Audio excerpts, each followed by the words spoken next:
हाँ, इसमें मैंने स्टार्ट किया था टॉपिक भारतीय संविधान का निर्माण।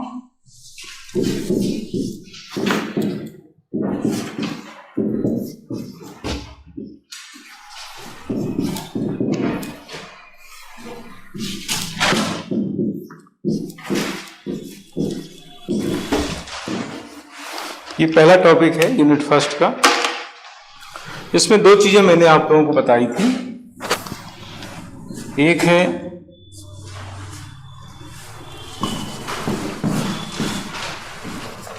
भारत का संवैधानिक विकास,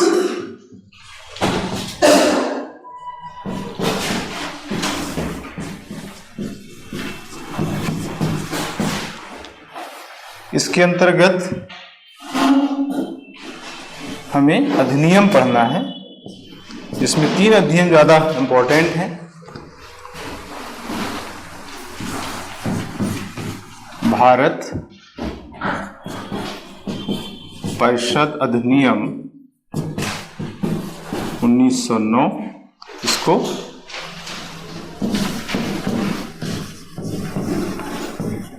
मार्ले मिंटो सुधार भी कहा जाता है।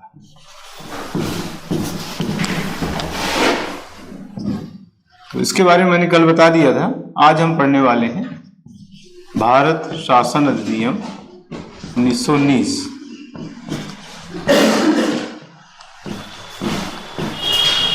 इसका दूसरा नाम है मॉन्टेग्यू जेम्स फोर्ड सुधार। और तीसरा अधिनियम है जो सबसे इंपॉर्टेंट, भारत शासन अधिनियम 1935। ये है भारत का संवैधानिक विकास। इसके अंतर्गत 3 अधिनियम है ये।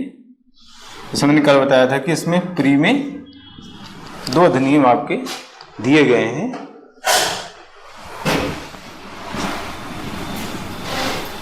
और दूसरा संविधान सभा के बारे में, इसका डिटेल हम आगे करेंगे संविधान सभा के बारे में। तो मार्ले मिंटो सुधार के बारे में मैंने कल बताया था। इसमें 3 खास प्रावधान आप लोगों को ध्यान रखना है। 3 प्रावधान में पहला प्रावधान मैंने बताया था कि इसमें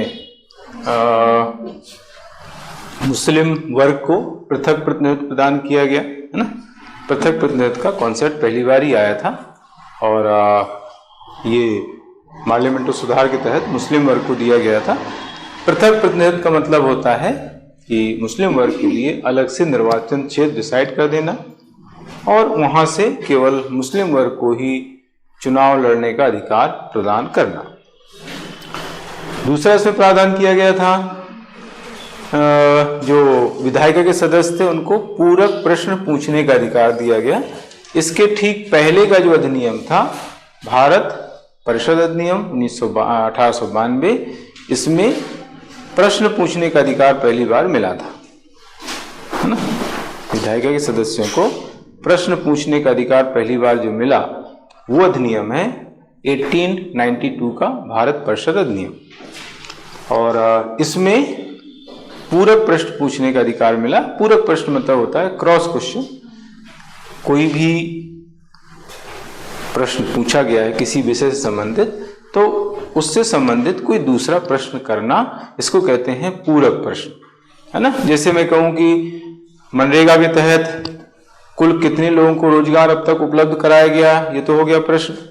अब इसी में पूरक प्रश्न पूछा जा सकता है कि इसमें महिलाओं को कितना रोजगार दिया गया, कितनी महिलाओं को रोजगार प्रदान किया गया, तो इसका पूरक प्रश्न हो गया, है ना। पूरक प्रश्न, क्रॉस क्वेश्चन या सप्लीमेंट्री क्वेश्चन भी कहा जाता है। इसके अलावा सार्वजनिक मामलों में बहस करने का अधिकार भी इसके तहत प्रदान किया गया था। तीसरा इंपॉर्टेंट प्रावधान, इसमें पहली बार वायसराय की जो कार्यकारिणी परिषद थी उसमें भारतीयों को सम्मिलित करने का अधिकार प्रदान किया गया, प्रावधान किया गया कि इसमें भारतीय भी सम्मिलित किए जाएंगे जो पहले कभी नहीं किए गए। सारे पहले जो है ब्रिटेन के नागरिक हुआ करते थे। वायसराय की कार्यकारिणी परिषद, गवर्नर की कार्यकारिणी परिषद, इन सभी में केवल और केवल अंग्रेजी हुआ करते थे। भारतीयों को कभी भी सम्मिलित नहीं किया गया।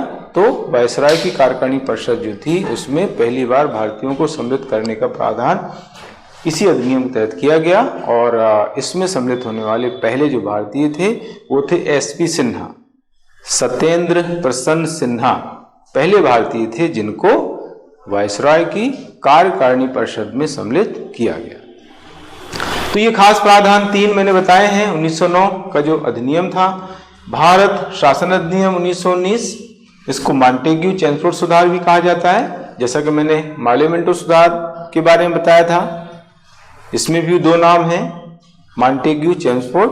लॉर्ड मॉन्टेग्यू उस समय भारत सचिव थे, लॉर्ड चेम्सफोर्ड उस समय यहाँ के वायसराय थे, है ना। मॉन्टेग्यू, चेम्सफोर्ड, ये 2 अलग अलग नाम हैं।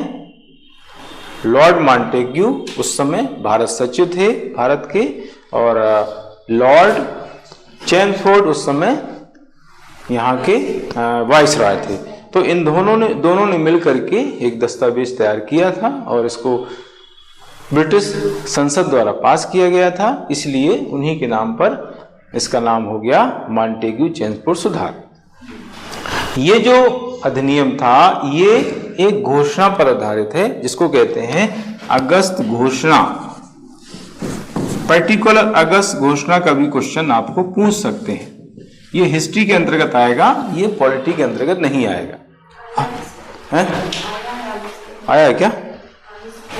मेंस में आया कि प्री में भी आ जाता है?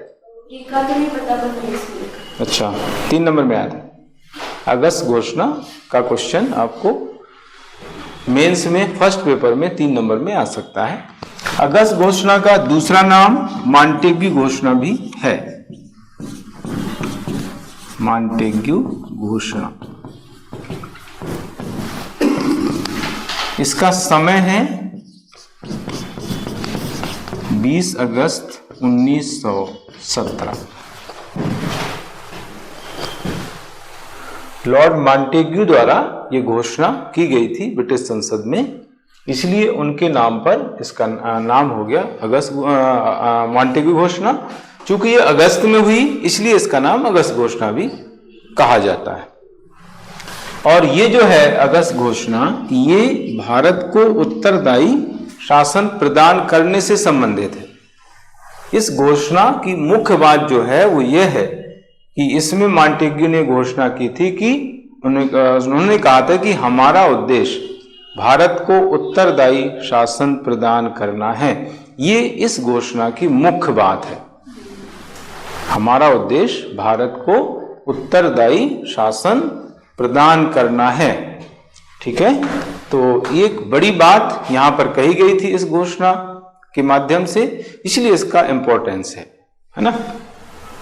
और इसी पर आधारित ये अधिनियम कहा जाता है। इसमें जो भी बातें कही गई थी, जो भी घोषणाएं की गई थी, उनको इस अधिनियम में सम्मिलित किया गया।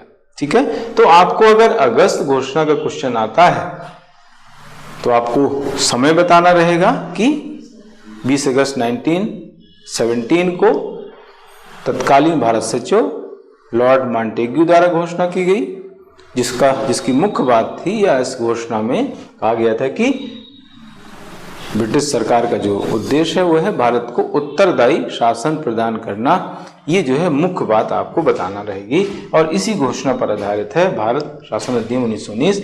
इसका जो पर्पज, देखो इन सभी का पर्पज आपको पूछा जा सकता है 3 नंबर में। 3 नंबर में इनका पर्पज पूछ सकते हैं, और प्री में भी पर्पज पूछ लेते हैं।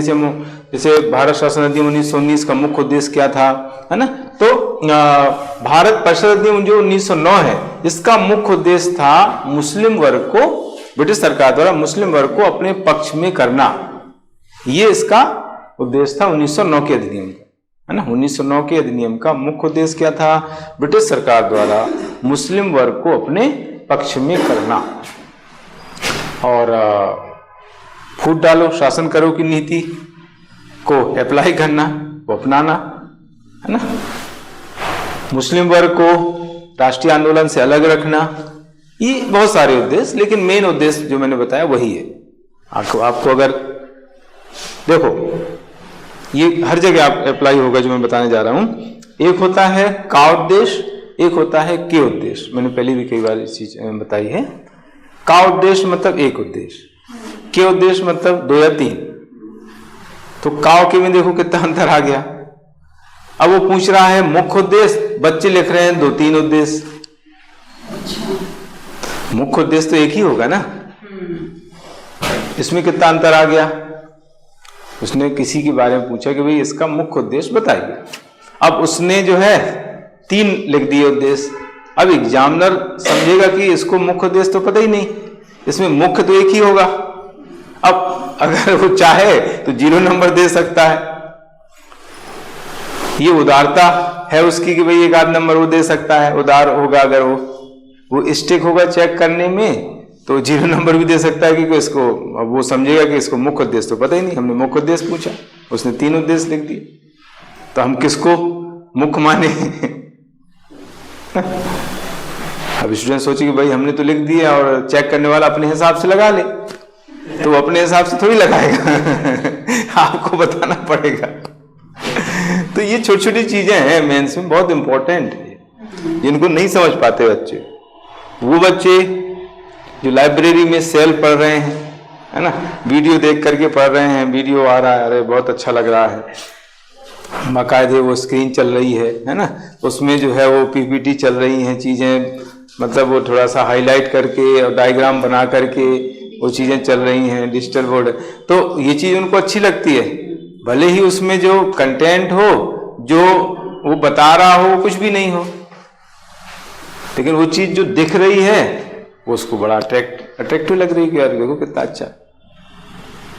ये है, ये दिक्कत आती है ना। तो ये छोटी छोटी चीजें जो रहती हैं मेंस में बहुत इंपॉर्टेंट रखती हैं, और इन्हीं की वजह से बच्चों का सिलेक्शन होता है, और इन्हीं की वजह से बच्चों का सिलेक्शन रुकता भी है, क्योंकि पता ही नहीं है उसको। क्योंकि हम भी देखते हैं जो बच्चे कॉपी लिखते हैं, चेक करके देखते हैं, तो उसमें ऐसे ही होता है, पूछ कुछ रहे हैं और लिख कुछ रहे हैं, तो उसमें नंबर कैसे मिलेंगे।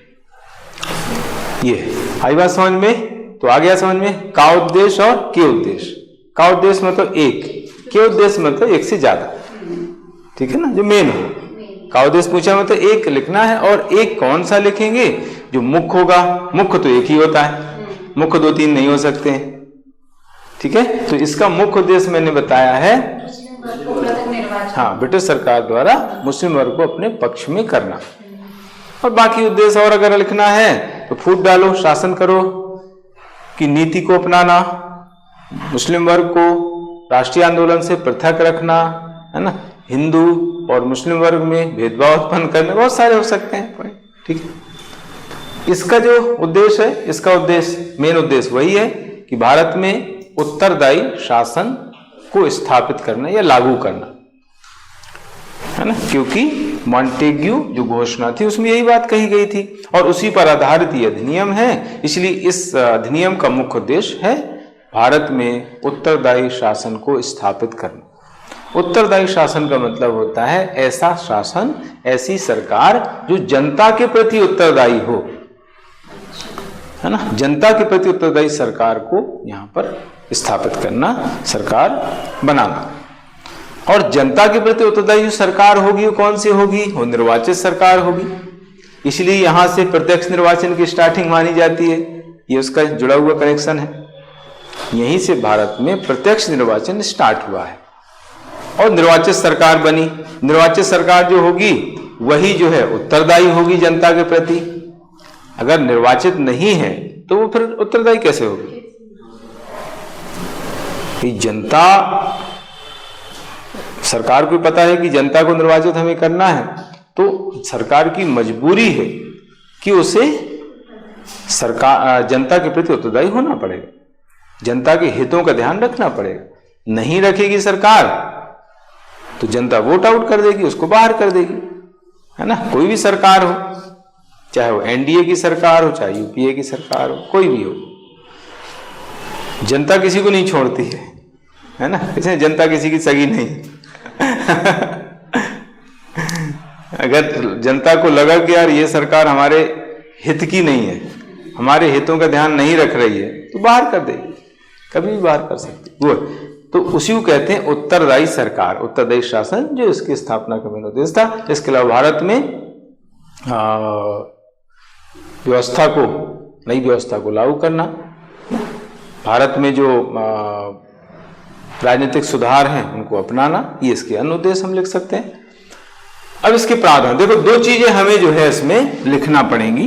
एक तीनों में, तीनों की बात कर रहा हूं मैं, एक उद्देश्य और एक प्रावधान। और कभी दोष पूछे जाए तो दोष लिख सकते हैं। तीन चीजें हो गई। तीनों अधिनियमों की तीन खास बातें हमें बतानी है। एक तो उद्देश्य लिखना है, दूसरा प्रावधान और तीसरा इनका दोष, है ना। जैसे भारत परिषद अधिनियम का मेन दोष तो वही है कि मुस्लिम वर्ग के लिए जो है अलग प्रतिनिधित्व दिया गया, जिससे जो है भारत में सांप्रदायिकता का बीजारोपण हुआ। मैंने कल बताया था, मुस्लिम वर्ग को पृथक प्रतिनिधित्व प्रदान करने का सबसे बड़ा दुष्परिणाम क्या हुआ, भारत में सांप्रदायिकता का बीजारोपण हुआ, और इसी से आगे चल करके भारत और पाकिस्तान का विभाजन हुआ। और जम्मू कश्मीर की जो समस्या है ये इसी की देन है। आज जम्मू कश्मीर की जो प्रॉब्लम चल रही है, पाकिस्तान द्वारा जम्मू कश्मीर में जो आतंकवादी गतिविधियां चलाई जाती हैं, वो इसी का परिणाम है। इसी से जन्मी है वो चीजें, जो समस्या इसी से जन्मी है। ठीक है, तो ये खास इसका दोष हम मान सकते हैं। अब हम बात कर रहे हैं भारत शासन अधिनियम 1919 के प्रावधान।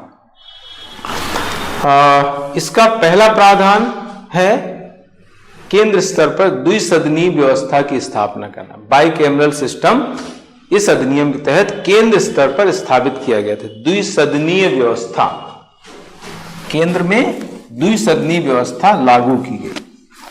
अब देखो, छोटी छोटी चीजें इसमें आपको समझना है, जो 3 नंबर में आपको पूछी जा सकती हैं।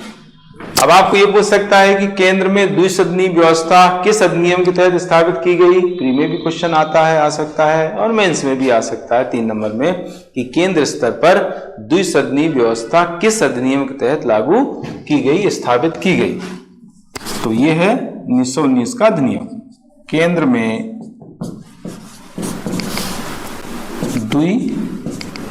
द्विसदनीय व्यवस्था, इसके तहत क्या हुआ था,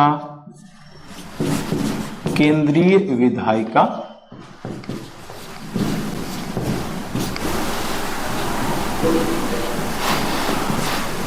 को 2 भागों में बांट दिया गया। जो केंद्रीय विधायिका थी उसके 2 भाग कर दिए गए, जैसे अभी है। अभी जो संसद, केंद्रीय विधायिका यानी संसद, तो संसद के 2 सदन हैं, लोकसभा और Rajya Sabha.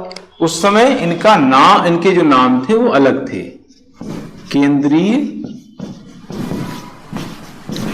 Vidhan Sabha, central legislative assembly, और दूसरा था राज्य परिषद।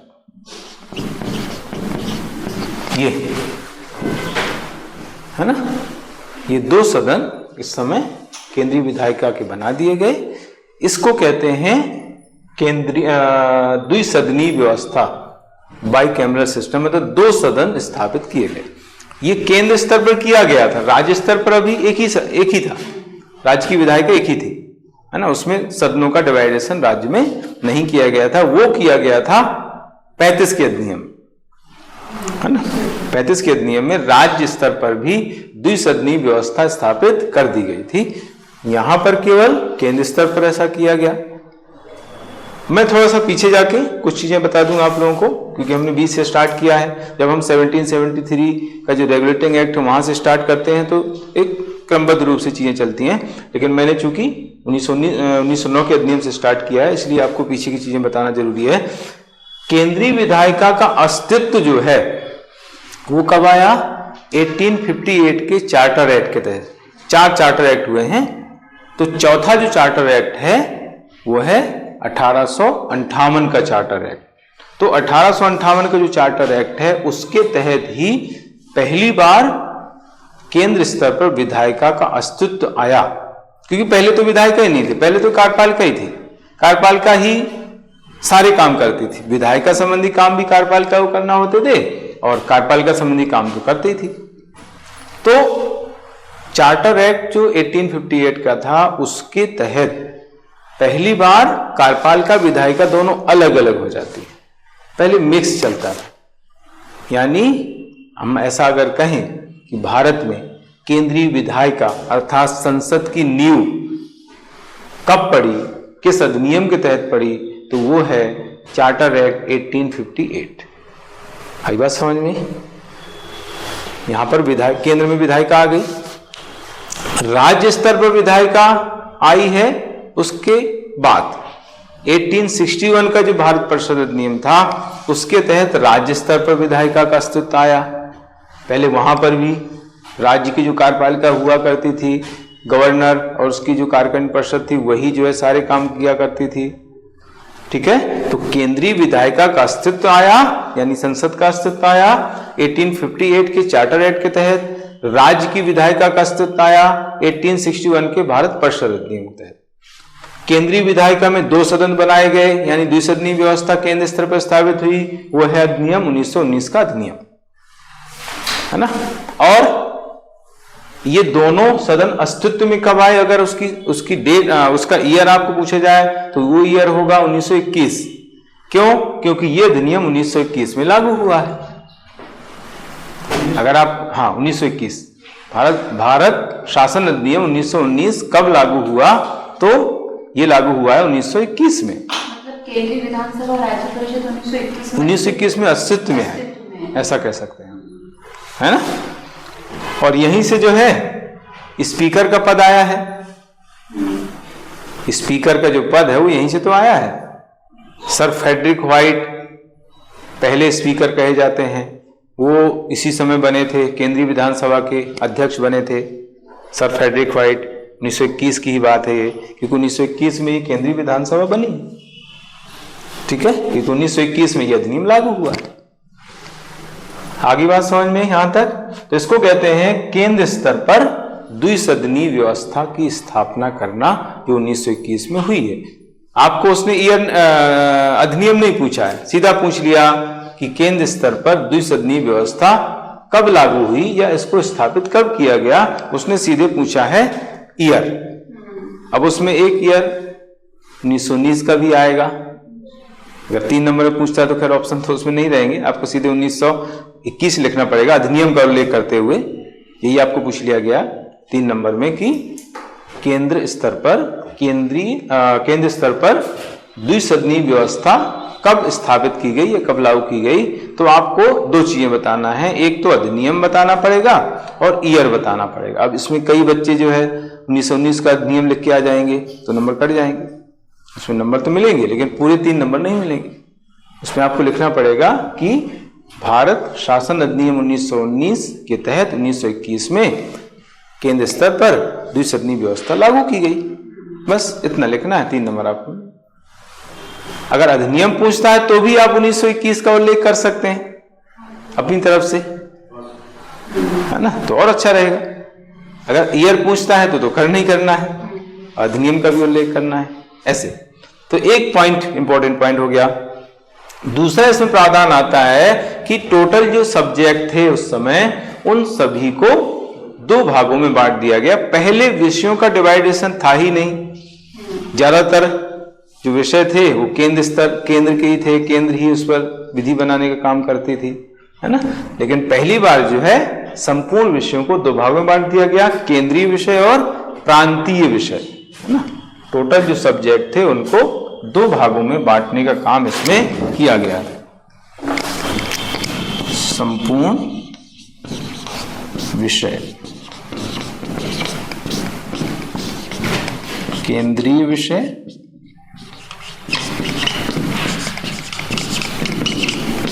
और प्रांतीय विषय।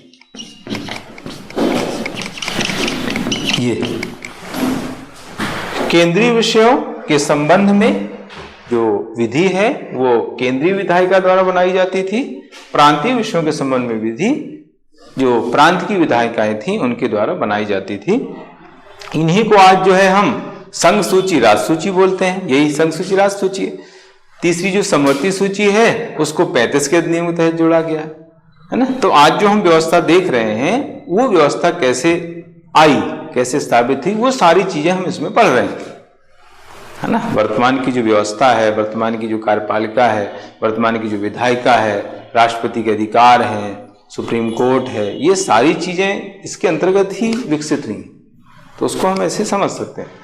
यहां तक हो गया। इसके बाद एक विवादास्पद प्रावधान इसका है जिसके बारे में क्वेश्चन भी आता है, मेरे ख्याल से इस बार भी आया था।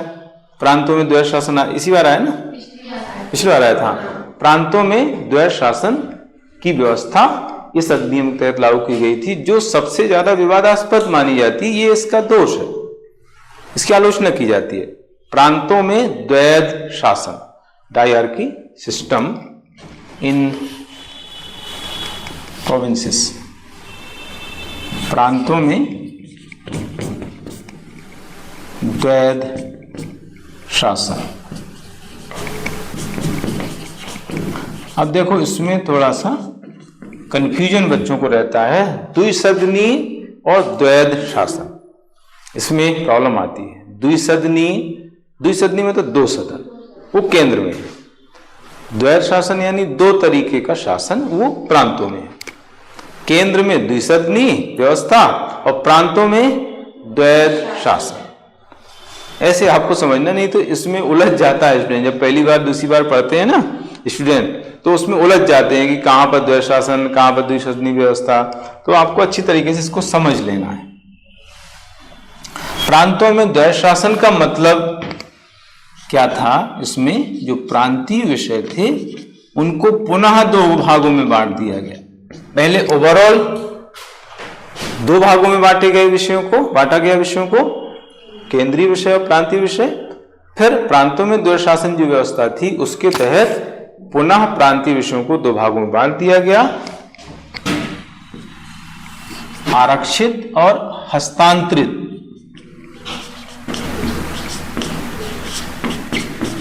आरक्षित विषय और हस्तांतरित विषय।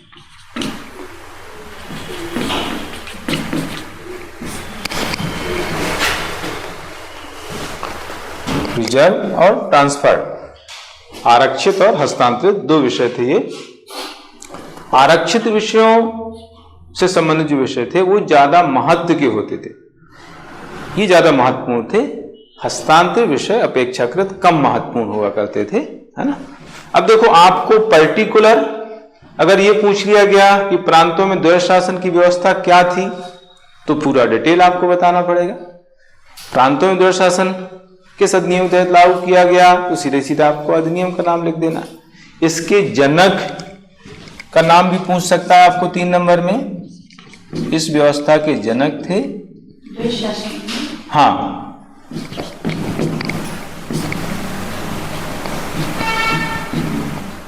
लियोनस कार्टियस।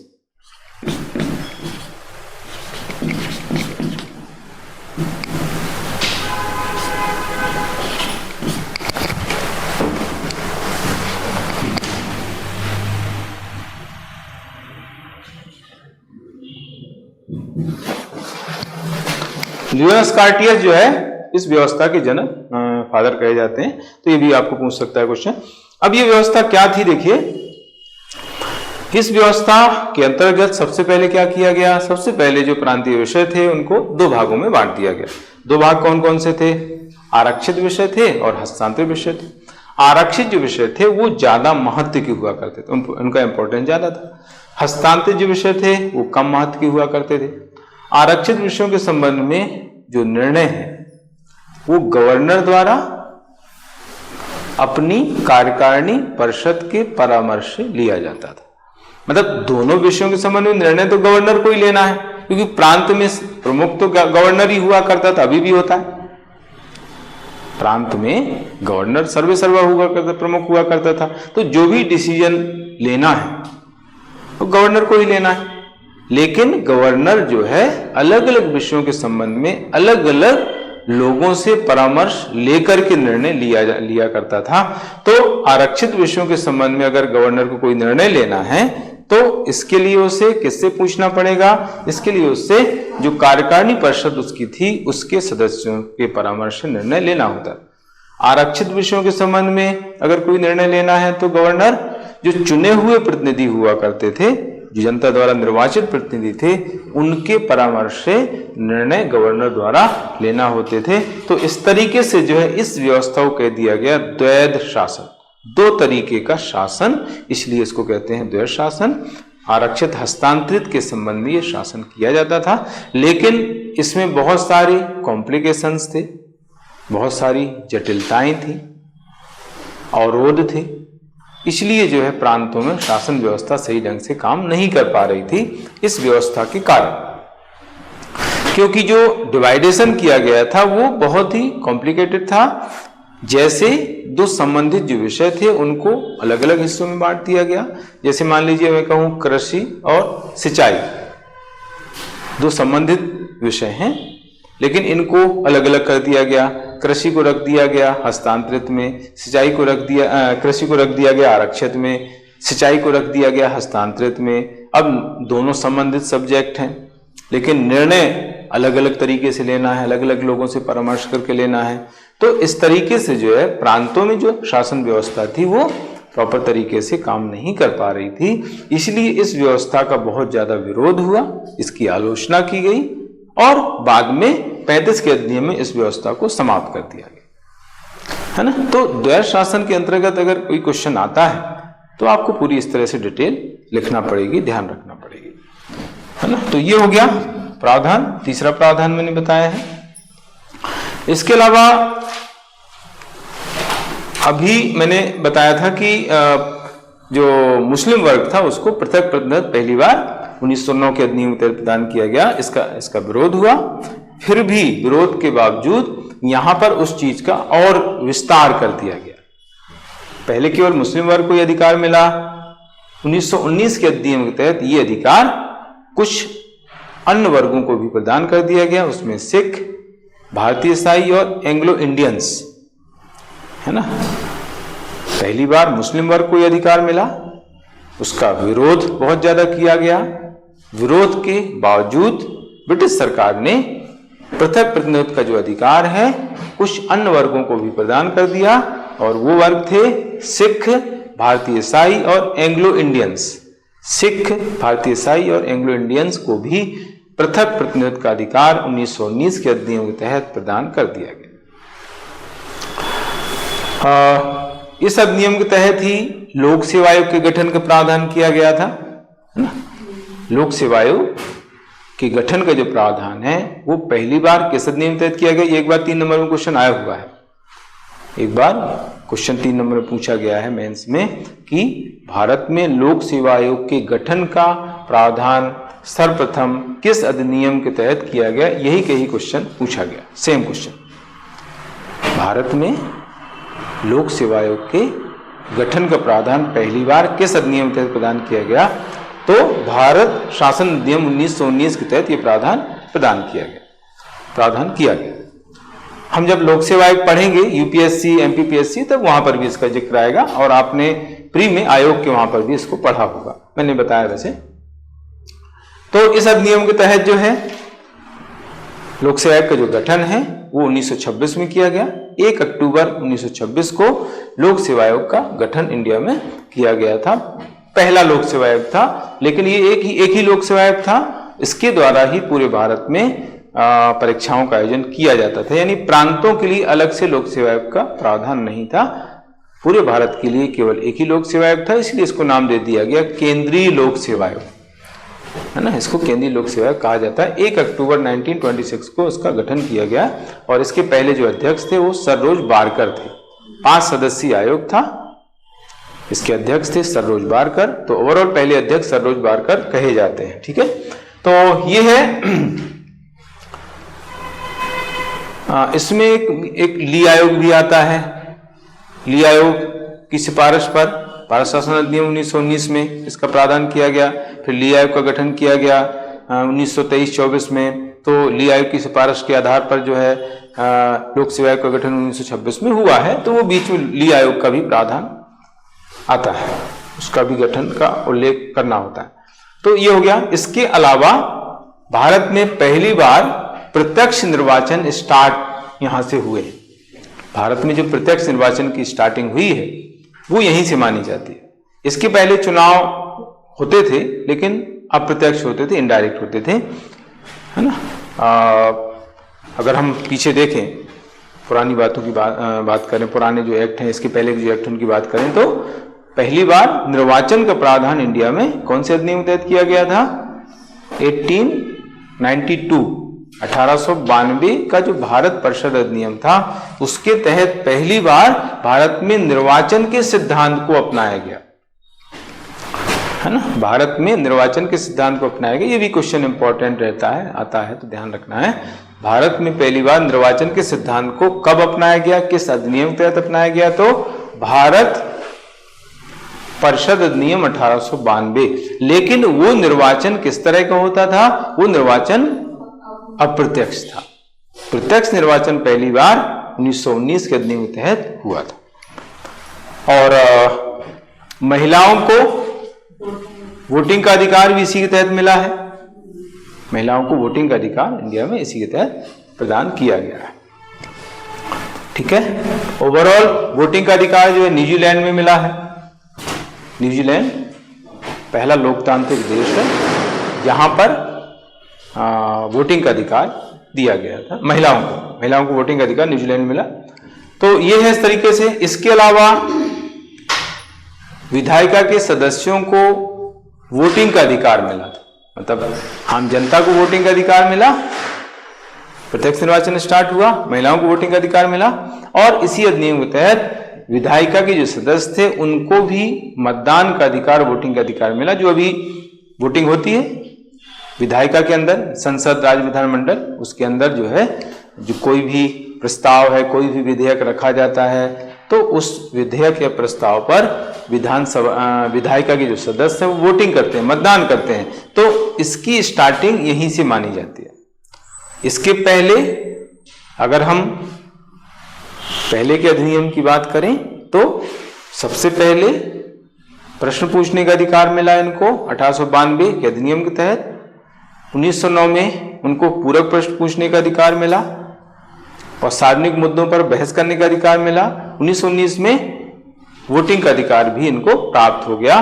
तो इस तरीके से जो है विधायिका के सदस्यों के अधिकारों में वृद्धि धीरे धीरे हुई है। प्रश्न पूछने का अधिकार 1892, पूरक प्रश्न पूछने का अधिकार 1909, सार्वजनिक मामलों में बहस करने का अधिकार 1909, और उन्हें यानी विधायक के सदस्यों को मतदान करने का अधिकार मिला 1919 के अधिनियम के तहत। ठीक, तो इस तरीके से इनके अधिकारों में ऐसे ऐसी वृद्धि हुई है, तो उसको आपको ऐसे ध्यान रखना है ना। तो ये हो गया। इसी अधिनियम में एक प्रावधान ये किया गया था कि इस अधिनियम के जो प्रावधान हैं उनके क्रियान्वयन की समीक्षा करने के लिए 10 वर्ष बाद एक आयोग गठित किया जाएगा। ये प्रावधान इसी में किया गया था, है ना। जो भी इसके प्रावधान है उनका क्रियान्वयन जो हो रहा है उसकी समीक्षा करने के लिए 10 वर्ष बाद एक आयोग गठित किया जाएगा। तो इसके तहत ही साइमन कमीशन गठित हुआ था। 1927 में साइमन कमीशन का गठन जो है इस अधिनियम के तहत किया गया था। हालांकि उसका गठन होना चाहिए था 1929 में, लेकिन 2 साल पहले ही 1927 में साइमन कमीशन का गठन कर दिया गया था, 2 साल पहले, क्योंकि बहुत ज्यादा विरोध हो रहा था, इसलिए ऐसा किया गया था। तो यह है इस तरीके से 1919 के अधिनियम के बारे में। ठीक है। 1935 का अधिनियम एक बड़ा दस्तावेज माना जाता है। लोथिया रिपोर्ट एक प्रस्तुत की गई थी, ब्रिटिश संसद में एक रिपोर्ट प्रस्तुत की गई थी जिसका नाम था लोथिया रिपोर्ट। लोथिया रिपोर्ट पर आधारित ये अधिनियम माना जाता है। 1935 का जो अधिनियम है ये किस पर आधारित है? तो ब्रिटिश संसद में प्रस्तुत की गई लोथिया रिपोर्ट पर यह आधारित माना जाता है। इस रिपोर्ट में जितने भी अभी तक रिपोर्ट आई, जितने भी आयोग माने उनकी जो सिफारिशें थी, जो भी बहस हुई, उन सभी को मिला करके ये रिपोर्ट तैयार की गई थी। जैसे नेहरू रिपोर्ट है, जिन्ना के 14 फार्मूले हैं, साइमन कमीशन की रिपोर्ट है, तीनों गोलमेज सम्मेलन में होने वाली जो बहस है, इन सभी को मिला करके एक दस्तावेज बनाया गया था, एक रिपोर्ट तैयार की गई थी जिसका नाम था लोथिया रिपोर्ट। तो उस पर आधारित इसको माना जाता है। 1935 के अधिनियम को ये बड़ा दस्तावेज माना गया है। इसमें टोटल जो अनुच्छेद थे 321 अनुच्छेद थे, 10 अनुसूचियां थी, है ना।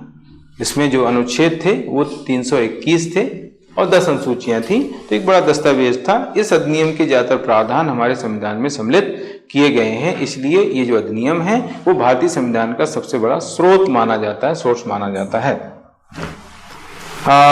इस अधिनियम के प्रावधान की अगर हम बात करें तो 1919 के अधिनियम में जो प्रावधान थे उन्हीं को संशोधित किया गया था, उन्हीं का परिवर्तित रूप माना गया है ज्यादातर। जैसे इस अधिनियम में 1919 के अधिनियम में प्रांतों में द्वैध शासन लागू किया गया, जिसका बहुत ज्यादा विरोध हुआ। विरोध को ध्यान में रखते हुए 1935 के अधिनियम के तहत प्रांतों में द्वैध शासन को समाप्त कर दिया गया, है ना। प्रांतों में द्वैध शासन जो था उसको 35 के अधिनियम में समाप्त करके और प्रांतों को स्वायत्तता प्रदान की गई। प्रांतों को स्वायत्त बनाया गया, जो आज भी है। प्रांतों को स्वायत्तता जो दी गई इस अधिनियम के तहत वो आज भी है ना। स्वायत्तता यानी फ्रीडम अलग है, ऑटोनोमस उसको बोलते हैं, ऑटोनोमी। स्वायत्तता मतलब स्वायत्तता, ऑटोनोमी और फ्रीडम में फर्क होता है। फ्रीडम का मतलब होता है कि उसके ऊपर कोई ना हो, अपने हिसाब से निर्णय लेने के लिए वो स्वतंत्र हो। लेकिन ऑटोनोमी का मतलब होता है कि वो किसी के अधीन रह करके अपने स्तर पर निर्णय ले सकता है ना। मतलब पूरी तरीके से स्वतंत्र नहीं है, ऊपर कोई है उसके, उसकी अनुमति से, उसकी डायरेक्शन में वो जो है अपने स्तर पर निर्णय जब लेता है तो उसको कहते हैं ऑटोनोमी, ऑटोनोमस। तो प्रांतों को स्वायत्तता दी गई है, ना कि स्वतंत्रता, है ना। प्रांत स्वतंत्र नहीं है, क्या है, स्वायत्त है, और आज भी है।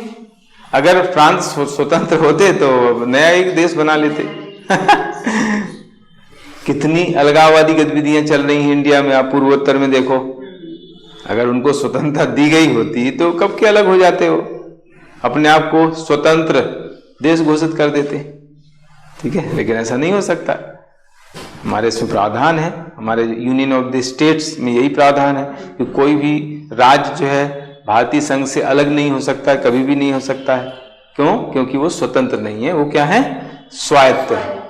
तो ये जो स्वायत्तता दी गई थी 1935 के अधिनियम के तहत ही उन्हें प्रदान की गई थी, आज भी है। ये प्रावधान होगा कि इसका मुख्य उद्देश्य यही होगा? मतलब आप बोल रहे थे ना मुख्य उद्देश्य एक होगा, तो इसका मुख्य उद्देश्य वही है, उत्तरदायी शासन लागू करना। इसका भी मुख्य उद्देश्य वही है, उत्तरदायी शासन। हाँ, ये तो प्रावधान मैंने बताया, इसका मुख्य उद्देश्य वही है जो 1919 का है।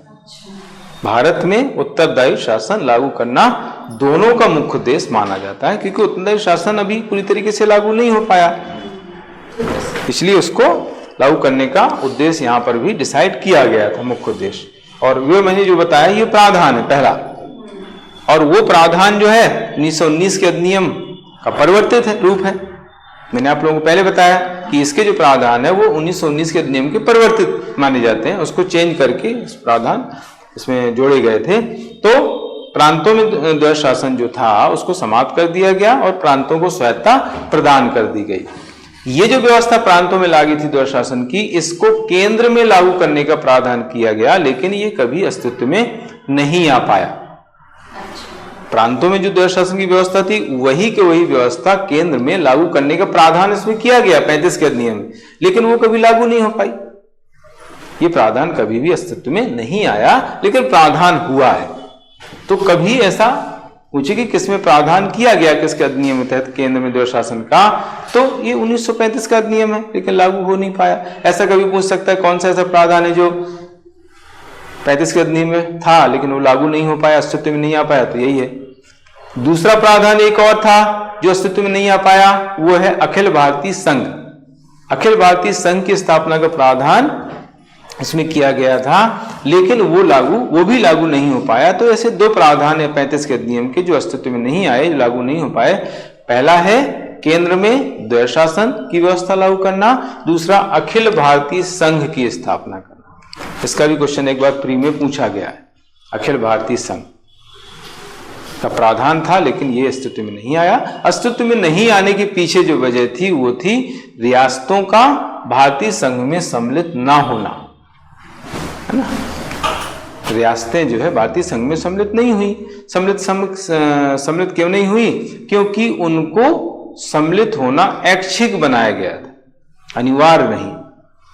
रियासतें भारतीय संघ में सम्मिलित हों या नहीं हो, यह उनकी इच्छा पर निर्भर करता है। इसीलिए जो है ये अस्तित्व में नहीं आ पाया। कि कोई जानबूझ के क्यों सम्मिलित होगा? वो तो स्वतंत्र है, उनको कोई टेंशन नहीं है। रियासतों को अधिकार बहुत ज्यादा थे। यहाँ पर जो गवर्नर जनरल वायसराय हुआ करते थे उसके अधीन रियासतें नहीं थी। उनका सीधा जो है ब्रिटिश क्राउन से कॉन्ट्रैक्ट रहता था। तो अब इतनी स्वतंत्रता उनको थी, तो फिर वो क्यों संघ में सम्मिलित होकर के, वही कहावत है आ बैल मुझे मार, है ना। ठीक है, तो इस तरीके से ये अस्तित्व में नहीं आ पाया अखिल भारतीय संघ। बाद में जब हमारा देश स्वतंत्र हो गया तो उस समय जो है सरदार पटेल के प्रयासों से जितनी भी रियासतें थी उनको भारतीय संघ में सम्मिलित किया गया। सरदार पटेल का इनमें बहुत बड़ा योगदान है। जो अभी अखिल भारतीय संघ की बात हम कर रहे हैं, ये भारत में भी स्थापित है, जो 35 में नहीं हो पाया, तो उसका श्रेय किसको दिया जाता है? सरदार वल्लभ भाई पटेल को। और सरदार वल्लभ भाई पटेल का अलग से टॉपिक भी आपको पढ़ना है, तो उसमें पूरा एकीकरण वाला आता है, उसमें टॉपिक सरदार पटेल में। तो वहाँ पर आपको बताया जाएगा किस तरह से उन्होंने रियासतों को संघ में मिलाया, किस तरह से एकीकरण में उन्होंने योगदान दिया भारत के। तो वहाँ पर हम उसका जिक्र करेंगे। ठीक है, तो ये हो गया। इसके बाद प्रांतों में द्विसदनीय व्यवस्था लागू की गई।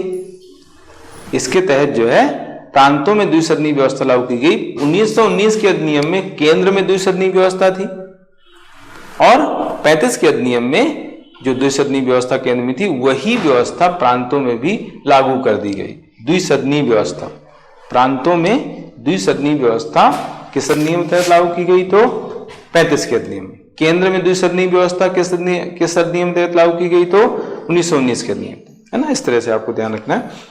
लेकिन इसमें समझने की बात यह है कि सभी प्रांतों में द्विसदनीय व्यवस्था नहीं थी, जैसे अभी नहीं है, वही सेम स्थिति है। उस समय 11 प्रांत थे। 11 प्रांतों में से केवल 6 प्रांतों में ही 2 सदन थे। एक सदन तो सभी जगह, जैसे अभी विधानसभा भी सभी जगह है। विधान परिषद दूसरा सदन जो है केवल 6 ही प्रांतों में है अभी भी। तो अभी 28 प्रांतों में से 6 प्रांतों में दूसरा सदन है, विधान परिषद है आज। और उस समय 11 प्रांतों में से 6 प्रांतों में विधान परिषद यानी दूसरा सदन था, द्विसदनीय व्यवस्था थी। तो ये भी आपको ध्यान रखने की बात है, फैक्चुअल चीज है कि 11 जो प्रांत थे, उस समय कितने प्रांत थे? तो 11 प्रांत थे। उनमें केवल 6 प्रांतों में ही द्विसदनीय व्यवस्था लागू की गई, यानी दूसरा सदन लागू किया गया। पूरे सभी प्रांतों में द्विसदनीय व्यवस्था नहीं थी और आज भी नहीं है। आज भी 6 है। आज 28 में से 6 है, उस समय 11 में से 6 थे। संख्या 6 ही है, अभी भी वही है। 7 थे तो विधान जो जम्मू कश्मीर है तो वहां पर विधान परिषद खत्म कर दी गई। 7 थे इसके पहले, है ना। इसके पहले 7 थे। जब जम्मू कश्मीर को यूटी बनाया गया, यूनियन टेरिटरी बनाया गया, तो वहां पर जो विधान परिषद थी उसको समाप्त कर दिया गया। तो 7 जो विधान परिषदें थी वो बची 6।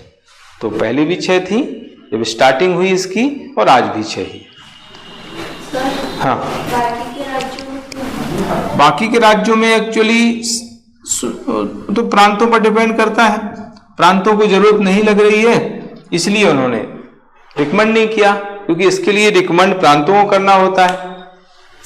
प्रांत रिकमेंड करेंगे, प्रांत की जो विधानसभा है इसके लिए रिकमेंड करेगी संसद को, तो संसद फिर उसका गठन करेगी। उस समय भी यही प्रावधान था। उस समय भी यही प्रावधान था, उस समय यही सेम प्रावधान, अभी भी यही। हाँ, संसद को ही, केंद्रीय विधायिका को ही गठन करने का अधिकार है। लेकिन इसके लिए जरूरी यह है कि राज्य द्वारा प्रस्ताव भेजना पड़ेगा। राज्य ने प्रस्ताव पारित करके भेज दिया है तो संसद गठन कर सकती है, लेकिन ऐसा जरूरी नहीं है कि करे, है ना। जैसे राजस्थान द्वारा बहुत पहले भेजा गया था इस तरह का प्रस्ताव, गठन नहीं हुआ। मध्य प्रदेश से भी प्रस्ताव भेजा गया है, नहीं हुआ गठन, 2 बार भेज दिया गया। आंध्र प्रदेश में है अभी, आंध्र प्रदेश ने इसको समाप्त करने का प्रस्ताव भेजा है, समाप्त नहीं हुआ।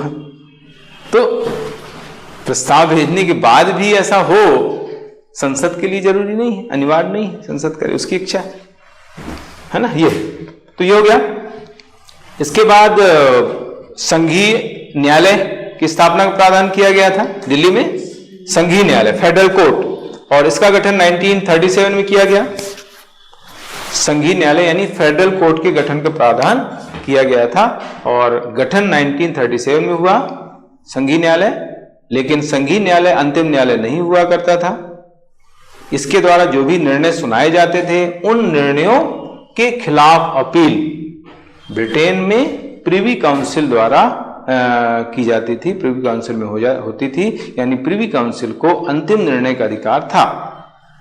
संघीय न्यायालय को अंतिम निर्णय का अधिकार नहीं था। संघीय न्यायालय द्वारा जो भी निर्णय सुनाए जाते थे उन निर्णयों के खिलाफ अपील प्रिवी काउंसिल में होती थी।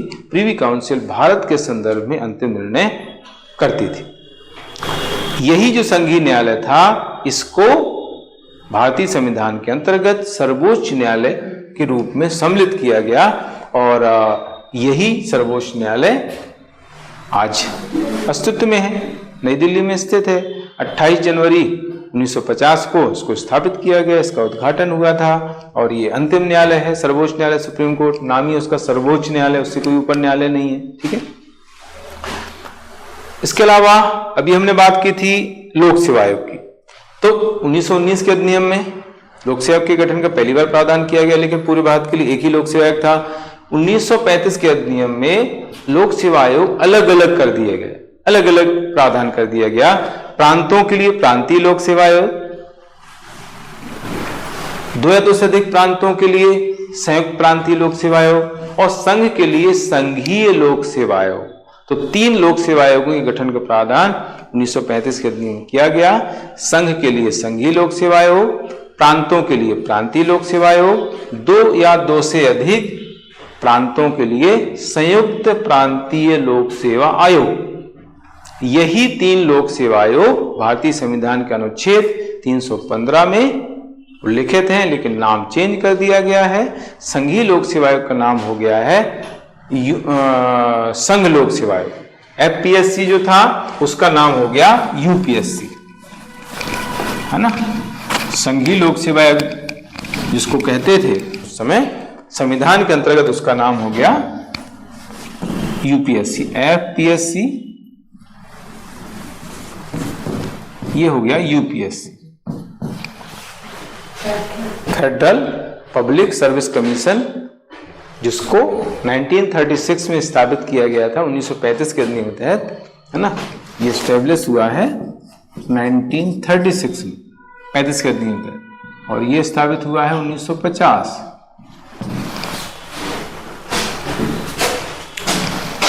संघ वाले का पूरा नाम क्या है?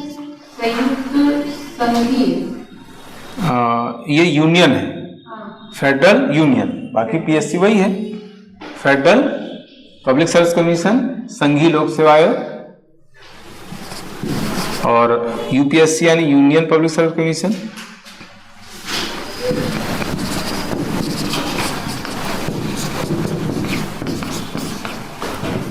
ये संविधान के अनुच्छेद 315 के तहत स्थापित हुआ है, 315।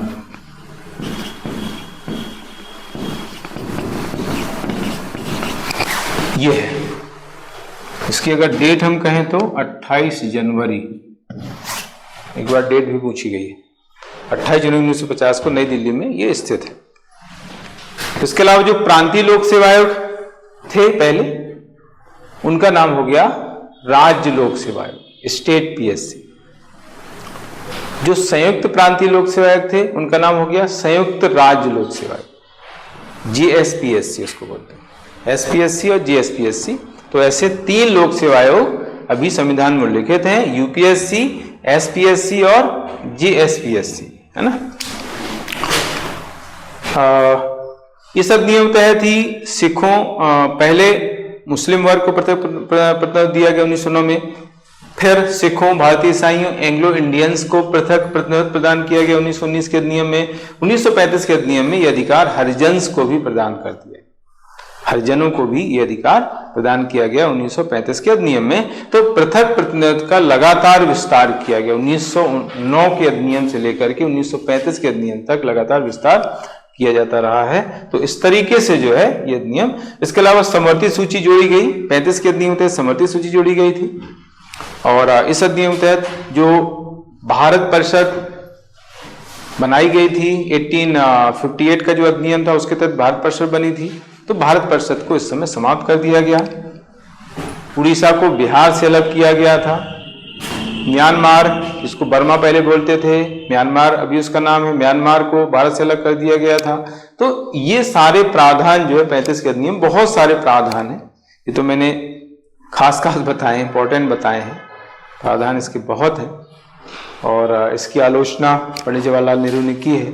आलोचना के तहत जो है पंडित जवाहरलाल नेहरू ने इसको दास्ता का नया चार्टर कहा है। दास्ता का नया चार्टर है, दास्ता यानी गुलामी का नया चार्टर पंडित जवाहरलाल नेहरू ने कहा। तो कभी इस तरह क्वेश्चन भी आ जाता है कि पंडित जवाहरलाल नेहरू ने किसको दास्ता का नया चार्टर कहा है, या पंडित जवाहरलाल नेहरू ने इसकी आलोचना किस आधार पर की है 1935 के अधिनियम की। तो इस तरह से जो है ये अधिनियम, तीनों अधिनियम आज कंप्लीट हो जाते हैं। आगे हम कल इसमें संविधान सभा के बारे में पढ़ेंगे। ये तो मैंने क्या है कि कभी रेयर केस में यहाँ से कोई क्वेश्चन बन जाए, क्योंकि अभी हिस्ट्री से संबंधित भी हैं ये। फर्स्ट पेपर में भी आपको पूछ सकते हैं, सेकेंड पेपर में भी पूछ सकते हैं, कहीं भी कुछ भी क्वेश्चन बन सकता है। प्री के लिए तो खैर है ही इम्पोर्टेंट, इसलिए मैंने बताए हैं। वैसे अभी तक यहाँ से क्वेश्चन मेंस में नहीं बने। मेंस एग्जाम में अभी जो नया सिलेबस जो आया है उसके हिसाब से हम अगर देखें तो मेंस में अभी यहाँ से क्वेश्चन नहीं बने, पहले जरूर बने हैं, लेकिन कभी बन सकते हैं, इसलिए मैंने बताया। संविधान सभा से क्वेश्चन बहुत ज्यादा एग्जाम में मेंस में पूछे गए हैं, प्री में तो आ ही रहे हैं। ठीक है, तो कल हम इस पर इसके आगे संविधान सभा पर विस्तृत चर्चा करने वाले हैं।